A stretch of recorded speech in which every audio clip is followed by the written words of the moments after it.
there folks, how you doing? This is another video to Tony. That's right kids, Tony the Propaganda Buster. What I say is, it's got to stop. Yeah. First Ed, then Jim Paul. Yeah. The authorities don't do nothing. Are we going to wait until we all get wiped out?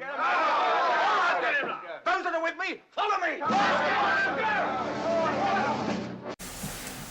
Yeah, before you go sharpening your pitchforks again and hitting the dislike button without even watching the video, yes, I did make that 2-minute video to him before, and yes, I do subscribe to him. I do take a look at his point of view. I may not necessarily agree with his point of view 100%. In fact, a lot of the time I disagree with it. But it is interesting to see other points of view, particularly when they're delivered so eloquently by such strange characters. No offence, Tony, but it's just the sort of persona you have over on camera. And yes, this idea that if you're subscribed to someone you have to agree with them 100% is complete bollocks as far as I'm concerned. I like Tony for his entertaining talks about Sea Shepherd, and not only that, but some of his political stuff as well. I don't necessarily watch all of it, because sometimes the sort of the right-wingness of it can actually sort of set me off on one, which I don't like doing, because I like Tony. He's a nice guy. He may have a completely different set of political beliefs to me, but he's a nice guy. And yes, last time I did a video directed at him, I got a lot of down thumbs, and the reason being, of course, is another friend of mine, Richard Coughlin, who did a Smackdown video on him that made him come out in a very bad light, because of the fact that he showed some support for the BNP's freedom of speech, in terms of them coming to the US. No, it wasn't. It was to do with I think it was Nick Griffin getting arrested for hate speech. But that's the thing. As much as I like Coughlin, and as much as I don't like Nick Griffin, Hugh James has a point. Free speech is supposed to be universal. You may not like what's being said, but it's up to you to challenge what's being said and provide a decent argument, and say you're nicked is not an argument, it's stupid. So yes, that's part of the reasoning. That, and I'm not entirely sure Tony was completely aware of the full extent of the BNP's positions. Not that it would have changed his position much. It would have changed how he delivered the video, but it probably wouldn't have changed his position much, because that's one thing I do admire America for. Although America is a horrible, horrible place for a lot of things, when it comes to free speech, it's one of the best. It's not got a tangle of stupid laws that prevent you from saying what you think, and that's a good thing. Even if you don't like a particular idiotic group, because at least that particular idiotic group can admit they're idiots on camera. Just keep an eye on Right Wing Watch. In the UK, we wouldn't. Our far-right politicians don't get to speak like that. Even some within the Conservative Party, which is supposed to be moderate right,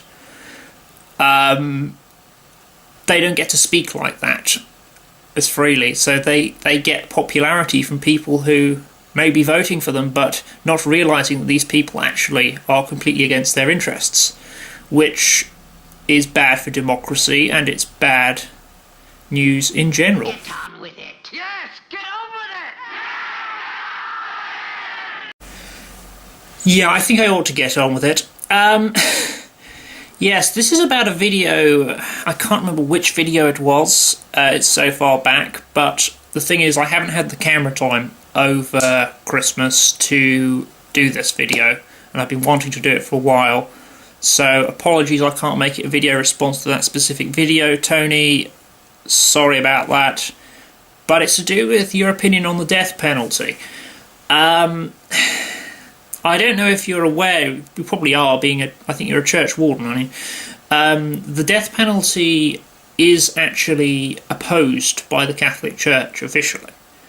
Obviously, that doesn't necessarily mean anything to you, because although you can't really define a religion, even one that has papal infallibility, sorry Al, by something the central dogma holds true.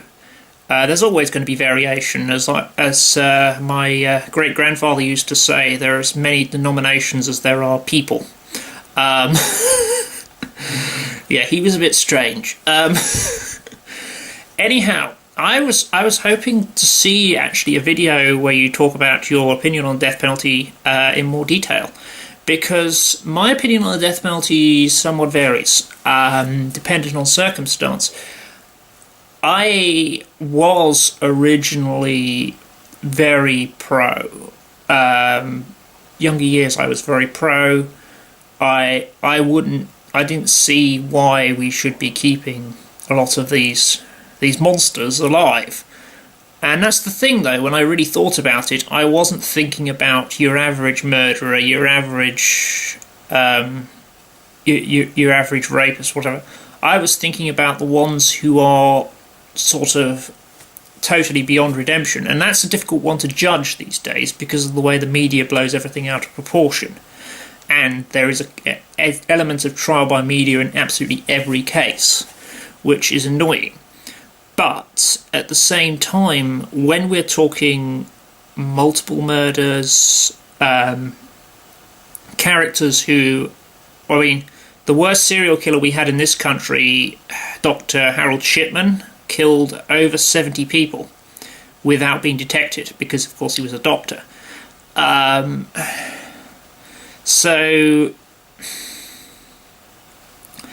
yeah, it's a difficult one to judge. And although I do agree with Ian Hislop's classic, it's not a deterrent if you execute the wrong people, and several other good arguments, I'm not entirely opposed, and I don't think I'll ever be completely opposed, and that may be a failing within me as a relatively liberal person. That may be a failing but when it comes to some of the big monsters, particularly in Duncan Smith, I'm not kidding there, but it's, yes, I was hoping for a video that goes into more detail about death penalty. In particular, the big thing for me in forming my opinion on death penalty was when I was working on a book. This book in particular. This is Tough Justice. Tough Justice I wrote back in 2011, reprinted it 2012 because I wanted to do something within my own imprint. Yes, it is a role-playing game for first and foremost, but it's also a kind of a reference book talking about what has to be the worst period in English history for the death penalty, which is 1690 until 1809. And yes, that does include the American War of Independence, so do feel free to riff on that. But anyway, working through this made me think that a lot of my position wasn't entirely concrete enough, and particularly in the fact that this book was going on about the fact that there's some really stupid crimes crimes that could potentially result in the death penalty. There were over 200, but I only found I only put 30 odd in the book. Strong evidence of malice in a child, cutting down young trees, being in the company of gypsies for more than a month. It's a ridiculous list.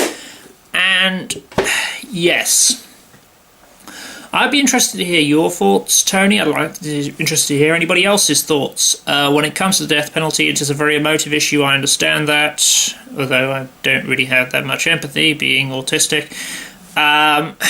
But Yes, it's an interesting issue to me, being the author of this book and being somebody who's been on the fence about it for most of my life.